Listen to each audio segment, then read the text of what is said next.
कल हमने uniform continuity यानी एक समान सततता उस पर चर्चा प्रारंभ की थी और जब उस चर्चा को प्रारंभ किया था तो ये कहा था कि ऐसा नहीं है कि इससे पहले का काम हम कर चुके हैं। कुछ हमारे मित्रों और विद्यार्थियों का आग्रह था कि पहले इस पर थोड़ा काम कर लिया जाए। तो कल मैंने इसकी परिभाषा दी थी और ये बताया था कि परिभाषा ये है कि यदि कोई फंक्शन है और वो सेट ए जो कि आर का सबसेट है उससे आर पर डिफाइंड है और वो कंटिन्यूअस है, तो अगर कंटिन्यूअस ही नहीं है तो यूनिफॉर्मली कंटिन्यूअस तो नहीं होगा। कंटिन्यूअस है तो हम कैसे देखें कि यूनिफॉर्मली कंटिन्यूअस है कि नहीं। तो अंतर केवल इस बात का था कि कंटिन्यूटी में कोई अगर पॉइंट हम चूज़ करते हैं और उसके लिए फिर हम एप्सिलॉन डेल्टा डेफिनेशन कंटिन्यूटी की देते हैं, तो गिवन एप्सिलॉन के लिए और गिवन ए के लिए जो डेल्टा है वो एप्सिलॉन और ए पर दोनों पर डिपेंड करता है। यूनिफॉर्म कंटिन्यूटी किसी पॉइंट पर कंटिन्यूटी की बात नहीं है, पूरे सेट पर कंटिन्यूटी की बात है। तो अगर मैं ये कहूँ कि एफ एक सेट है ए जो कि आर का सबसेट है उससे आर पर डिफाइंड है, तो यूनिफॉर्मली कंटिन्यूअस कब होगा? तो दिए गए एप्सिलॉन ग्रेटर देन 0 के लिए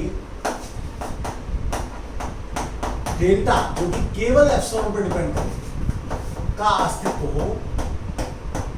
और कैसा अस्तित्व हो, कैसा एग्जिस्टेंस हो, ताकि सभी एक्स वाई जो कि ए के एलिमेंट हैं और जिसके लिए x minus y less than delta है, तो उन सभी x और y के लिए एफ एक्स और एफ वाई के बीच का गैप एप्सिलॉन से कम।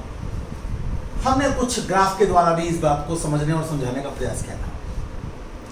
तो अब हम देखेंगे कि अगर कोई सेट हमको गिवन है, आर का सबसेट गिवन है और कोई फंक्शन गिवन है जो कि उस सेट पर कंटिन्यूअस है, तो कैसे हम उसकी यूनिफॉर्म कंटिन्यूटी को बताएं या ये कैसे बताएं कि यूनिफॉर्मली कंटिन्यूअस नहीं है।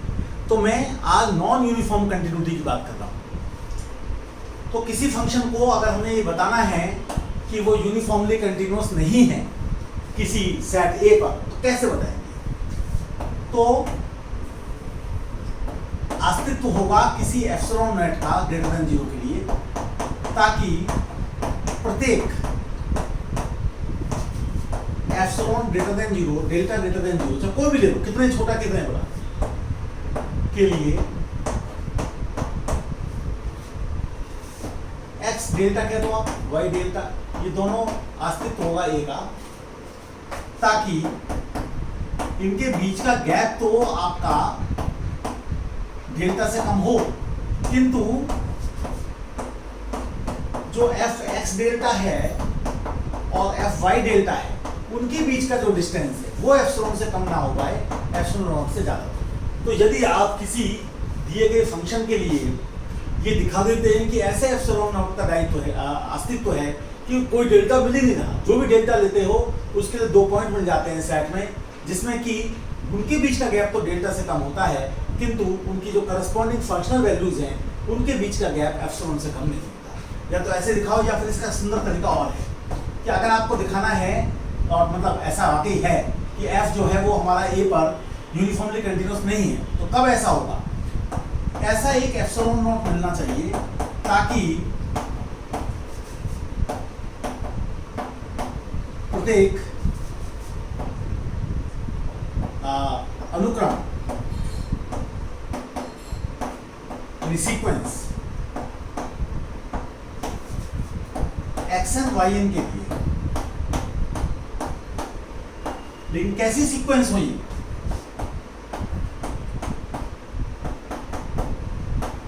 ताकि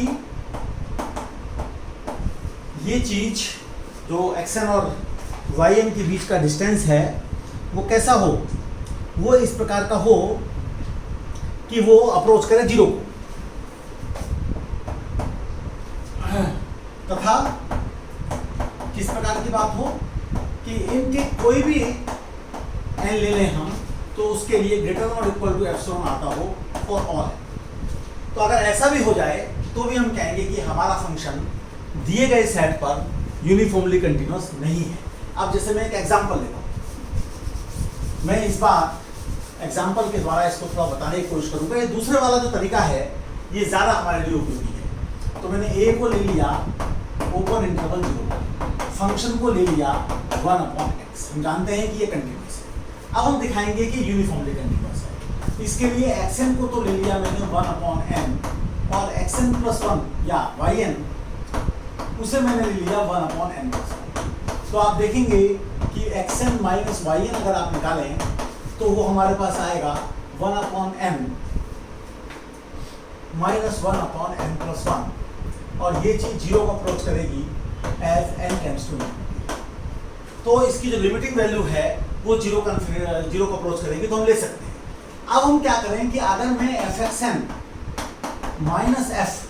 fyn निकालता हूँ तो देखिए ये मेरा फंक्शन है, तो मेरे पास क्या आएगा, मेरे पास आएगा उसकी जो मॉड वैल्यू में निकालूंगा तो 1 आ जाएगी। इसका मतलब ये है कि अगर अतः मैं कह सकता हूँ कि एप्सिलॉन नॉट को अगर मैं 1/2 ले लूँ तो मेरा काम नहीं चलेगा, क्योंकि मैं ये देखूंगा कि fxn - fx ये yn है, ये जो है मेरे पास ग्रेटर देन और इक्वल टू 1/2 हो रहा है।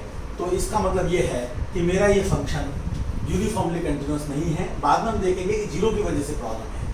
तो ये हमारे लिए एक तरीका है जिसको हमने देखा। अब कुछ फंक्शंस के मामले में ऐसा है और कुछ सेट्स के मामले में ऐसा है कि बड़ा आसान है ये देखना कि फंक्शन यूनिफॉर्मली कंटिन्यूस है। तो मैं 2 प्रकार की थ्योरम की बात करूंगा। तो पहली जो थ्योरम है वो हमें ये बताती है कि यदि f एक क्लोज्ड बाउंडेड इंटरवल है उससे r पर सतत यानी कंटिन्यूस है तो f यूनिफॉर्मली कंटिन्यूस भी होगा। तो अगर आप इस बात को कहते हैं तो जैसे मैं ये फंक्शन लूं f और मैं 2 से 5 तक ले लूं और fx ले लूं मैं 1/x, इंप्लाइज जो ऊपर की थ्योरम है f यूनिफॉर्मली कंटिन्यूस है। मैं देख सकता हूँ। इसी प्रकार से अगर मैं f ले लूं 1 से और 3 तक और fx ले लूं sin 1/x, तो यहाँ पर चूंकि कंटिन्यूस होता है इस पर, इसलिए f यूनिफॉर्मली कंटिन्यूस है।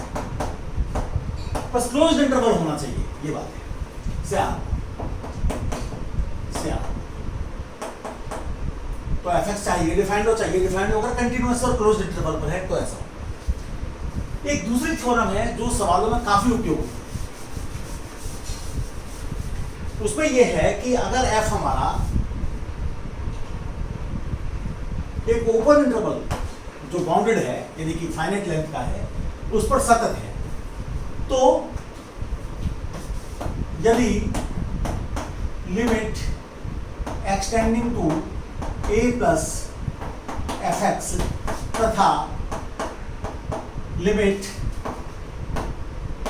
एक्सटेंडिंग टू a माइनस या b माइनस कहना चाहिए b माइनस fx का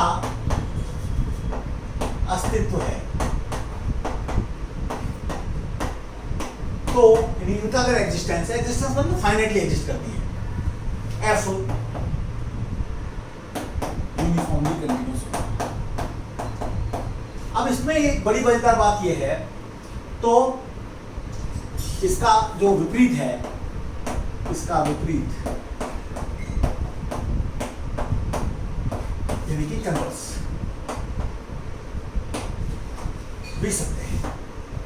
इसका क्या मतलब हुआ, अगर ये दिया है कि ये फलन यूनिफॉर्मली कंटिन्यूस है तो ये लिमिट हमेशा फाइनाइटली एग्जिस्ट करेगी।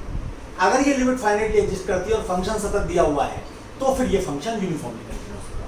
अब जैसे आप एक फंक्शन लें fx = sin x upon x और x को आप बिलोंग कराएं ओपन इंटरवल 0 से लेकर 3 तक, फॉर एग्जाम्पल ओपन कर दीजिए चाहे, क्योंकि हमने ओपन दिया है। तो हम क्या देखते हैं, limit extending to 0 plus fx 1 आ जाएगा और limit extending to 3 minus fx sin 3/3 आ जाएगा, इंप्लाइज f 03 पर यूनिफॉर्मली कंटिन्यूअस है।